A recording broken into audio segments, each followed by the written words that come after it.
காளி ஒரு குழந்தை மாதிரி.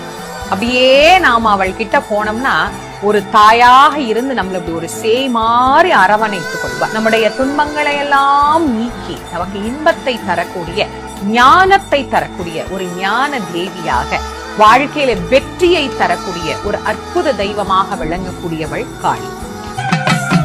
பம்ப ஒலிக்குதடி மலையனூரம்மா, பம்ப ஒலிக்குதடி மலையனூரம்மா, ஊஞ்சல் நல்ல மேடையில என்ன பாரம்மா.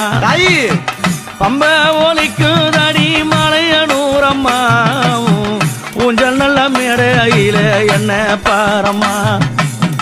நாடி வந்த முன்னாடிய மலையனூரம்மா, நாடி வந்த முன்னாடிய மலையனூரம்மா, தேடி வந்த முன்னாடிய என்ன பாரம்மா. அம்மா தேடி வந்த முன்னாடிய என்ன பாரம்மா. உன்முகத்தை கண்டாலே நல்ல வாரம் கிடைக்குது, உன்முகத்தை கண்டாலே நல்ல வாரம்